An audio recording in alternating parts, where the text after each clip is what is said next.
Hello, everyone. I am Drew Smythe, and I look forward to talking to you about how changing motivation can change lives of students. This semester, I had experience with two different motivation theories, one of them being causal attribution theory, and the other being goal orientation theory. We're going to first look at causal attribution theory. Causal attribution theory is where people try to make sense of events and associate it with their behavior and thinking. Factors that learners attribute their success and failures to are ability, effort, task difficulty, and luck. Attribution theory has three causal dimensions that people use to categorize their attributions. Locus of control refers to how an individual interprets the cause of an event as either internal or external. If the person believes the outcome was due to their own actions or decisions, it is considered internal. If they attribute the outcome to factors outside their control, it is considered external.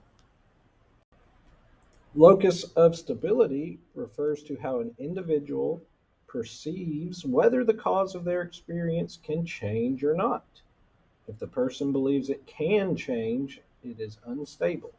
If the person believes it cannot change, it is stable. Locus of controllability refers to whether an individual believes that the circumstances are one they can control or cannot control. Ability and effort would be examples of circumstances that they can control. Luck would be an example of a circumstance they cannot control.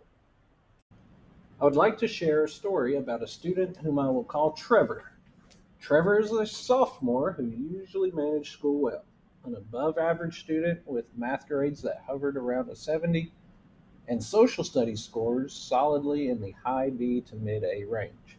He is still on track to graduate, but his most recent math grade has dropped sharply, low enough to put him at risk of not being able to recover before the semester ended. One of my roles as special education department head is to track student progress and meet with students and their counselor to address concerns. His counselor and I met with him to ask what he thought was going on. Trevor told us, quote, "I'm struggling in math because my teacher hates me and is a mean person." From a causal attribution theory perspective, Trevor was placing the blame for his performance on a cause that was external. Trevor didn't attribute his struggles to his own study habits, effort, or understanding of the material. Instead, he located the cause outside himself in his teacher's attitude and behavior. By saying, quote, "My teacher hates me," Trevor made his performance dependent on someone else's actions, not his own.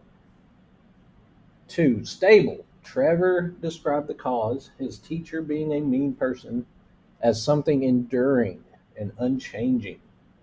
This wasn't a temporary situation or a one time conflict. In his view, the teacher's perceived dislike was a fixed trait. A stable cause implies that the situation won't improve over time, which can undermine a student's motivation to try. Third, controllable. Interestingly, Trevor saw the teacher as fully in control of the situation because he believed the teacher was intentionally treating him unfairly. Trevor assumed that the teacher could choose to act differently, but simply chose not to. In this way, Trevor attributed his failure to a factor he couldn't control personally, but that another person could control. Trevor's explanation, centered on an external, stable, and controllable cause, helped us understand why he felt helpless and discouraged. From his perspective, his success wasn't tied to his own actions, but to a teacher whose behavior he viewed as permanently and deliberately harmful. Recognizing his attribution pattern became the first step in helping him reframe the situation, regain a sense of agency, and explore strategies that could lead to real academic improvement. His counselor and I decided to have a second meeting with Trevor. We agreed to try a different strategy and ask him about the classes he's doing well in first. Trevor explained that in most of his other classes, especially social studies, he stayed on top of his work. He completed assignments during class, used his flex period to finish anything left over, and even studied for assessments in his free time. His strong grades in social studies reflected that effort. But when it came to math, Trevor admitted the opposite. He told us candidly that he did not complete assignments during math class. He didn't use his flex time to catch up on math work. He didn't study for math assessments at all. Despite this, he continued to insist that the true reason he was struggling was because, quote, my teacher hates me, restating the belief that had shaped his earlier explanation. With a major math assessment only a week away, Trevor, his counselor, and I agreed that something had to change. Together, we developed a clear plan. Trevor would report to my room during flex every day leading up to the test. I would get sets of math problems from his teacher and help him review for the assessment. To his credit, Trevor followed through. He came to my room during flex, sat down with the practice sheets, and began working. At first, he needed help with even the simpler problems, but he stayed with it. As he worked through the material, his teacher came to my room as well, stepping in to guide him through more challenging questions that required deeper reasoning. I believe this was a huge step to fix Trevor's motivation. He knew the teacher was giving up part of his lunch period to come and help him. For the first time all semester, Trevor was receiving consistent, focused support, and he was accepting it. By the end of the week, Trevor had practiced every skill that would appear on the assessment.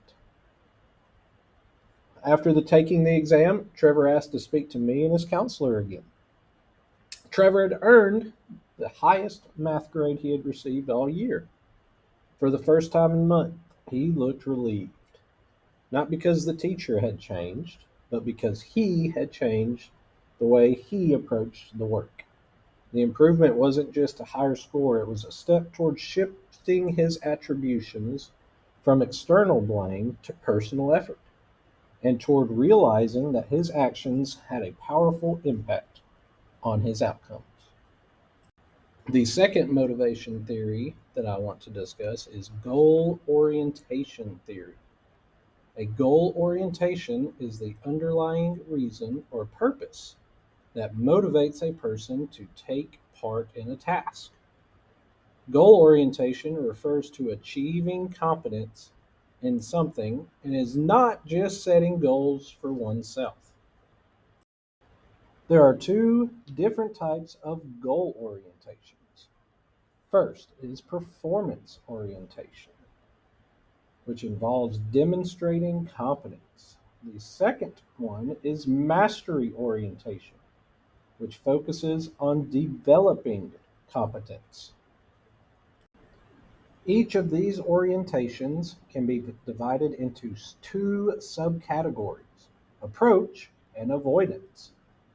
A performance approach goal centers on proving one's competence to others, whereas a performance avoidance goal involves trying to avoid appearing incompetent. A mastery approach goal emphasizes personal growth and skill development.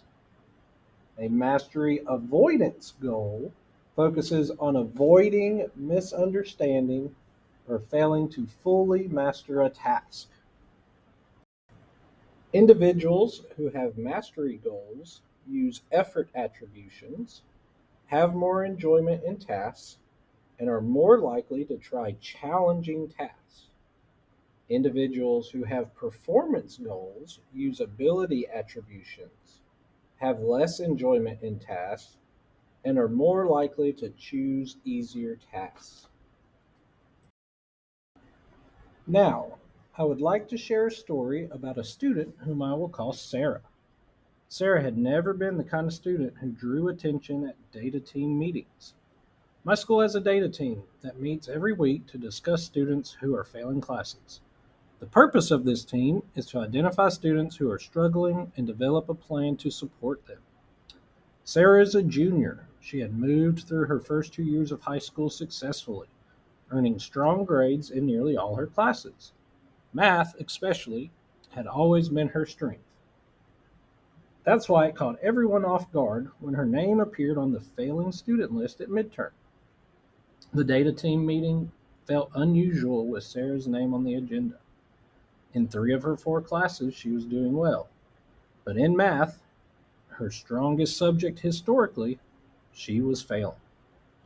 The team agreed that an assistant principal and I would meet with her to discuss our concerns. When we met with Sarah, she admitted that class had become something she dreaded.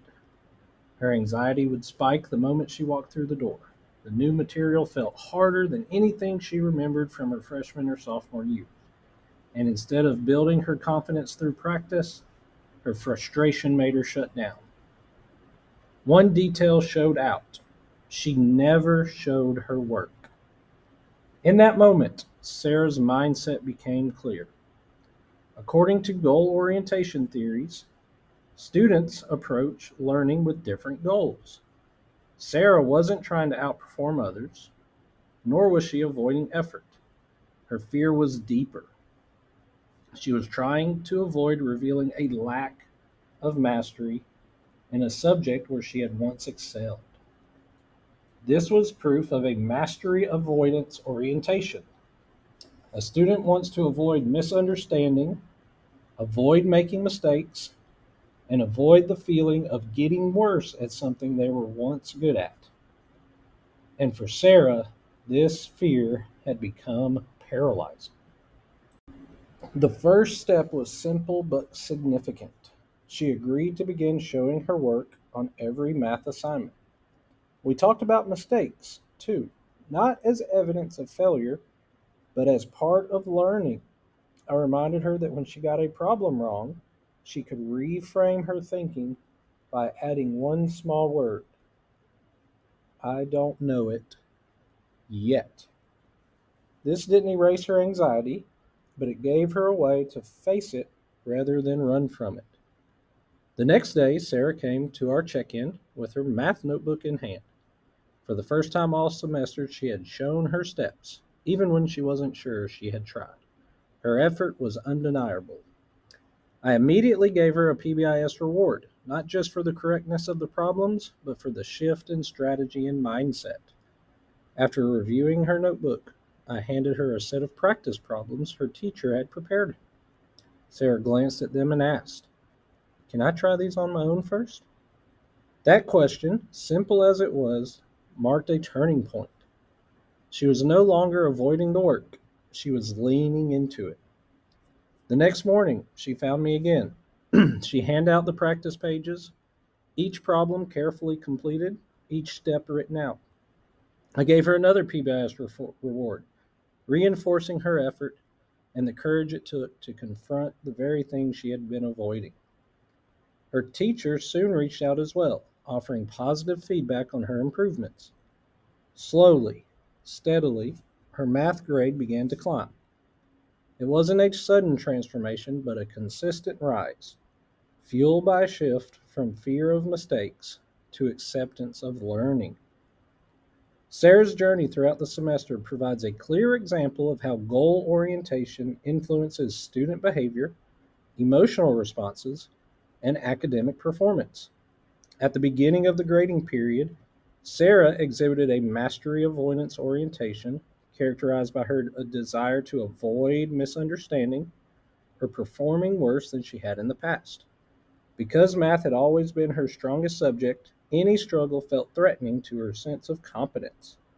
This fear led to patterns such as not showing her work, avoiding practice, and experience intense anxiety in class. The intervention process helped Sarah shift away from this mindset. By reframing mistakes with the word yet, she began to view errors not as evidence of failure, but as opportunities for growth. Encouraging her to show her work and immediately reinforcing that effort with PBIS rewards helped her associate her attempts with success, not embarrassment. As she practiced independently, sought feedback, and received positive reinforcement from both me and her teacher, Sarah began to adopt behaviors aligned with mastery approach mindset. She became more willing to try challenging problems, to reveal her thinking, and to work through confusion rather than hide it. Sarah's progress highlights how understanding a student's orientation can guide effective intervention. By addressing her underlying fear of not mastering material she once excelled at, we were able to help her rebuild confidence, re engage with learning strategies, and demonstrate meaningful academic growth. This semester, I learned the importance of understanding different motivation theories. I've come to realize that knowing how to change a student's motivation can change their life.